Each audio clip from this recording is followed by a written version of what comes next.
मे महिन्यातल्या उन्हाच्या तडाख्यामुळे मुंबईकरांना पावसाचे वेध लागलेले आहेत। मात्र जेव्हा प्रत्यक्षात पाऊस सुरू होईल तेव्हा नकोच हा पाऊस असंही अनेक मुंबईकर म्हणतील। याचं कारण आहे नाले सफाईचा काळा बाजार।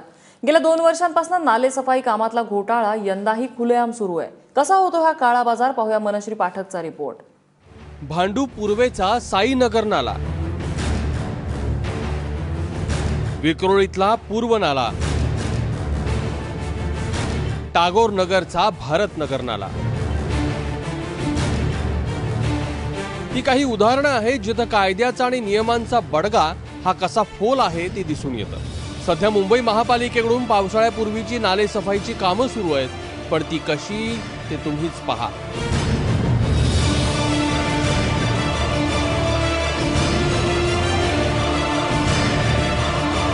अत्यंत संथ गतीने सुरू असणाऱ्या नाले सफाईच्या कामात गाळ नाही तर चक्क डेब्रिज उपसलं जातं। मोठे दगड, सिमेंट, माती यांचं मिश्रण असणारे हे डेब्रिज नेमकं येतं कुठून ते सुद्धा ऐका।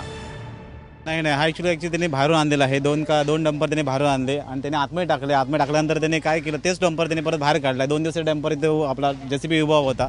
त्यानंतर त्यांनी 1 तासाभर त्यांनी तोच माती परत त्यांनी बाहेर रिटर्न केल्यावरती ते दिसतंय तुम्हाला समोर आहे ते परत पाणीवरती टाकलंय। हा म्हणजे जसं मी तिथून मी काढला तो असं ते दाखवलं इकडे परत, आणि तो त्याशी नंतर जेसीबी निघून गेला तिथून परत।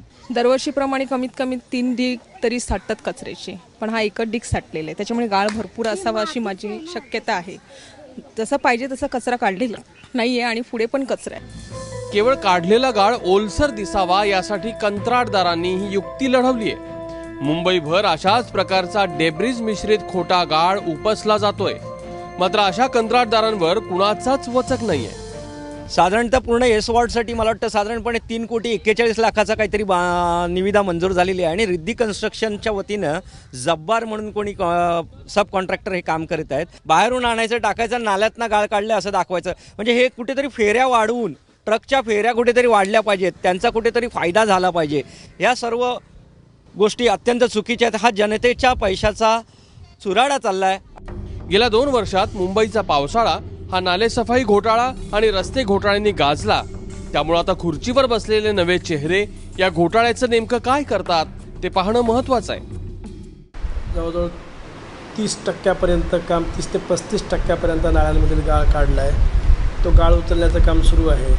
जर कोणते ठेकेदार ज्यांना कॉन्ट्रॅक्ट मिळाला आहे ते जर खाली डेब्रिज आणि वरती गाळ टाकत असतील तर वजन काट्यावर जेव्हा ते चेक केलं जातं तेव्हा त्या ठेकेदारांवरती तात्काळ कारवाई करण्याचे आदेश देण्यात आलेले आहेत। कारवाईचं आश्वासन देऊनही सत्ताधारी हा विषय आटोपता घेत आहेत।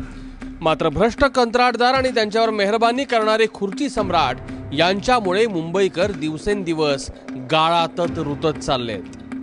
मुंबई महापालिकेला अशा प्रकारच्या लबाडीची चांगलीच ओळख झालेली आहे। अशा प्रकारची लबाडी करून खोऱ्याने पैसा कंत्राटदारांनी ओढलेला देखील आहे। मात्र अजून सुद्धा यंदाच्या वर्षीही ह्याच घोटाळ्याचं पुढचं सत्र आपल्याला बघायला मिळत आहे।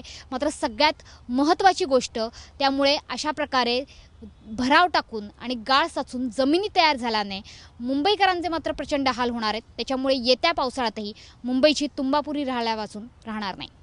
कॅमेरामन कृष्णा खापरेसह मनश्री पाठक, एबीपी माझा, मुंबई।